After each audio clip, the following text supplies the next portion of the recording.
Hello, good evening, everyone. So, this is day 4 of our 7 days of Christmas.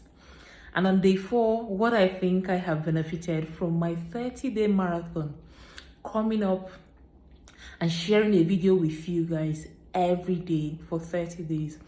One of the things I have benefited is I have learned to receive encouragement. I have learned to see what is encouraging and to receive encouragement.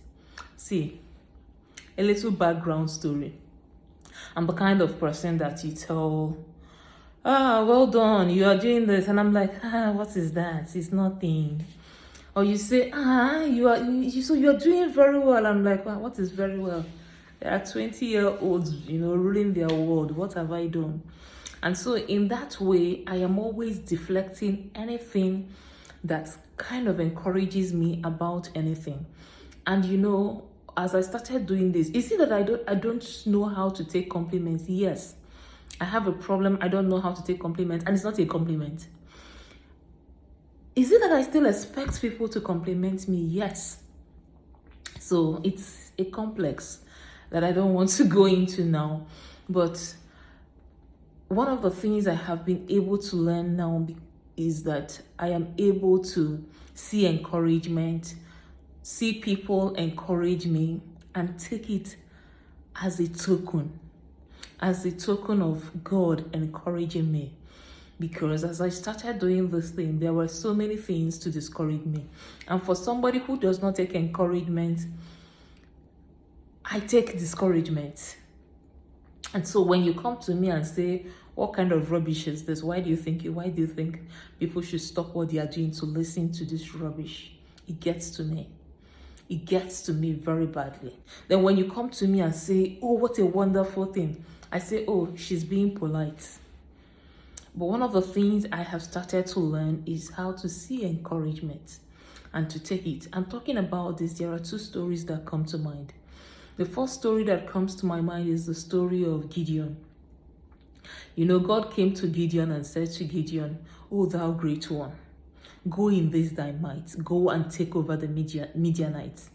And Gideon is like, who, me? I'm not great. In case you don't know, my family is the smallest of families in Israel, and I am the last in my father's house. That's what Gideon said to the angel of God. Even after the angel of God had revealed itself to Gideon, and Gideon knew that this was God. Every time God encouraged Gideon, Gideon had fear, Gideon had doubt. And then one time, just before they went into the camp of the Midianites, the Midianites and Amalekites, this is in Judges chapter 6, I think. So these people had gathered and they were planning to come and really deal with the Israelites. And God sent Gideon and said, go to their camp, go and hear something. Because God couldn't encourage Gideon anymore. Everything God had said about Gideon, it's like he took it with a pinch of salt.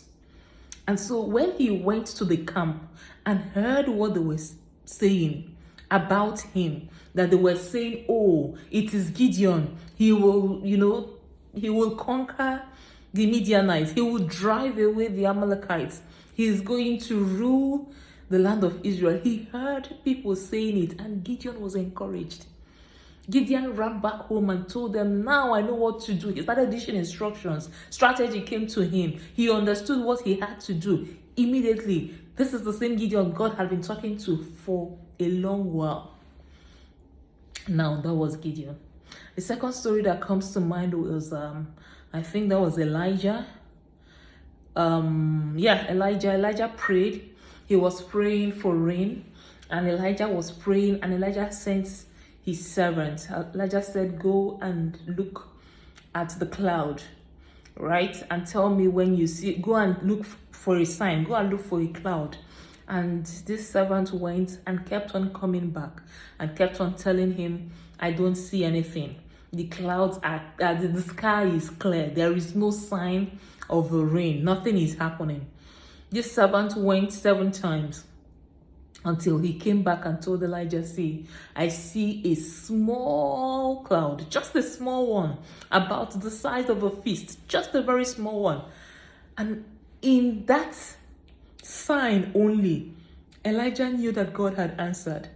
Just by that, he didn't need more.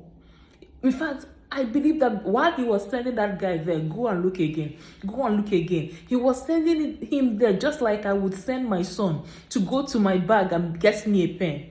Okay, I have boys, and I think sometimes they just don't find things. I don't know whether it's genetic or whatever. They just don't find things. And I can remember one time sending him, go to my bag, check by this side. When you put it in that middle one, there is a pen there. This boy will go 5 times. And I will send him back 5 times, my dear. Think about a pen. What would a pen? I was sending him back with the certainty of someone who kept a pen in her bag. That is what Elijah was doing with this guy. He was sending him back to go check with the certainty of someone who knew that there was rain coming.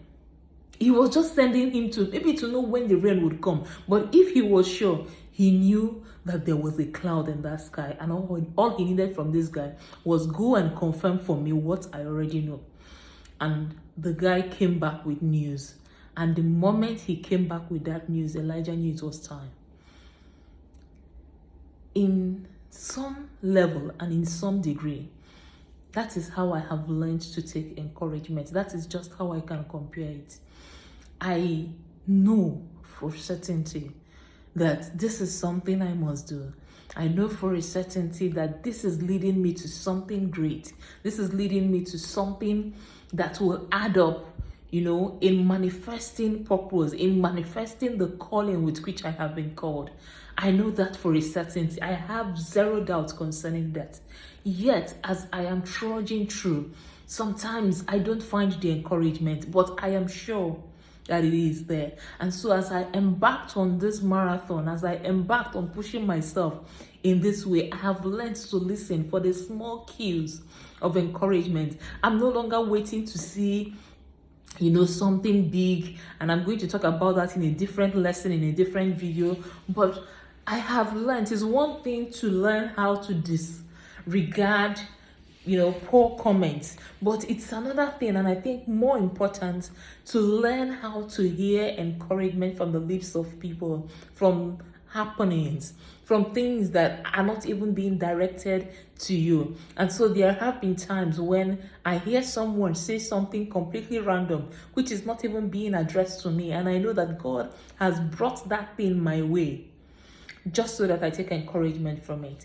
And I have learned to pick encouragement from roadside comments, from seeing somebody try doing something that she knows she was supposed to do, and from it working, I have learned to pick encouragement.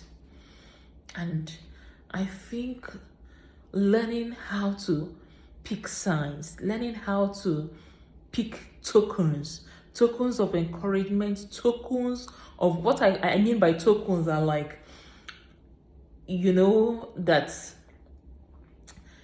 that something is somewhere and you are just looking for a sign to confirm what you already know. That's what I mean by a token. All right, I enter into a room and I am certain that my husband is in this room because I left him there, but I'm coming to confirm that he is there. And so I'm listening for his voice, and then I'm looking around the room, and then I spot him. I say, okay, I just wanted to confirm, but I knew that he was there, but I just needed a token to confirm what I already know. That's what I mean by token. And so that's something we must learn how to pick this. As we go into this season, we must learn how to listen out for tokens, listen out for signs, pick our encouragements, not to wait until the encouragement is served in a 6-course meal, but to pick them out, to hear something and know that word was for me, that thing happened. As mature Christians, we are not waiting for one person to come and call our name and say, oh, I heard Chi there and you are the person. And no. When we open the word of God, we know that this word was for me. And then something happens during the day, or somebody says something to confirm that word, and we pick that token. We know that for a certain, this combination of events happen for my advantage, just so that I know that God is still on my matter, just so that I know that He is still leading me. I have learned to pick encouragement from unusual places, and that is a great win for me. That's it for the 4th day of Christmas, and tomorrow we'll do the 5th day of Christmas. I hope you are having a wonderful holidays. I hope you are enjoying your holidays so far. I hope Christmas was wonderful today. See you at the other side of this.